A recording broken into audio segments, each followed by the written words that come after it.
Welcome back to New Rockstars. It's me, MT, and Doctor Strange in the Multiverse of Madness ended with our boy Steven seeing things in a whole new light after his dip in the Darkhold. But that's mostly because of the giant pimple on his forehead. Oh wait, did I say pimple? I meant pupil. Like, what the hell was that about anyway? Like, one second he's walking down the street with a whole new lease on life, and then wham, the mother of all eye grains hits, and wouldn't you know it, Steven left with his Excedrin at home. But what is this eye anyway? And why was the good doctor suddenly cool with his new eyeball buddy by the time Charlize calls him to leave his reality for a bit? Well, let's speculate on this, my Speculation Nation nerd babies. But before I continue, make sure to hit up newrockstarsmerch.com so you can find our newest Doctor Strange in the Multiverse of Madness shirt that is not going to last forever, so make sure to pick that up while you can. And when you do, you also have the option to leave a message for Inside Marvel, where me and Erik will read it and, just respond back to you. It's really fun. All right, so remember when Sorcerer Supreme Wang, being the wholesome king that he is, asks his intern Strange if he felt okay after using the Darkhold to blue skidoo into the corpse of his very dead variant? And Steven said yes? Well, he was wrong. Dead wrong. But, not as dead as his variant because he's no longer with us. I believe that this eyeball has grown itself on Doctor Strange as a direct result of his tampering with the dark chaos magic of the Darkhold while he was using that book of madness to dreamwalk through the multiverse of madness. And it will be through this one eye on his body that will serve as a vital tool for his upcoming shenanigans in the dark dimension alongside his future badass boo thing with the big ass blade. And I also believe that a huge hint for this actually comes during the movie's first surprising eyeball moment with the arrival of Gargantos to the busy streets of New York. Because when Doctor Strange first arrived at the scene, he couldn't see just what the big idea was, and neither could any of the people around him. Like, exactly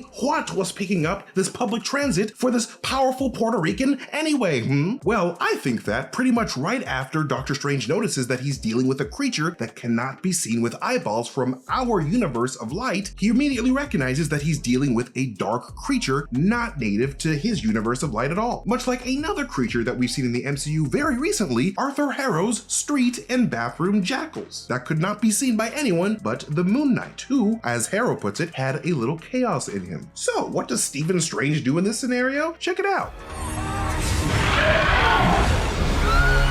Wait, time out. Did you catch that? Rewind that back and play it slow, because I do declare that there is red chaos magic coming out of Stephen's Eye of Agamotto, an item in the Marvel Comics that has historically allowed Doctor Strange to see the hidden truths of his reality, allowing him to pierce past the illusions that laid before him, and could even detect Skrulls for a time before the Skrulls updated their biology and technology to resist the eye's all-seeing gaze. And sometimes when Doctor Strange would use his eye in the comics, a third eye would manifest itself on his forehead, much like we see in the post-credits scene. Doctor Strange uses his Eye of Agamotto relic, which used to be the storage place for the dangerous Infinity Stone energies of the Time Stone, to store and summon dangerous chaos magic to use when he needs it. Because if there's one thing that Multiverse of Madness proved, is that Doctor Strange's spell game has increased tenfold since we met him in the first film. Because remember when he whipped out like green fire at one point? He could not do that before. So it definitely feels like, to me, MCU Doctor Strange, being the studious, curious George of a man that he is, studied so many types of new magic to add to his arsenal. And knowing that his line of work was likely going to bring him in contact with dark creatures like Gargantos and the Moon Knight jackal that cannot be seen by the naked eye, Strange stored some of that dangerous chaos energy within the eye that he didn't want swirling around within his actual physical body, only to be used during emergencies. Hey, our buddies at Helix Mattresses have a sister company, Allform,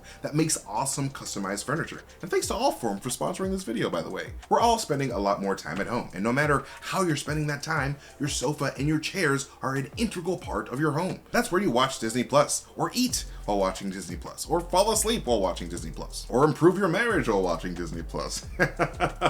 Allform lets you personalize your sofa from over 500 unique combinations of sizes, styles, and fabrics. They make it easy to find the perfect furniture for your space, your way. New Rockstars editor John got a brown leather armchair and ottoman from Allform and absolutely loves them.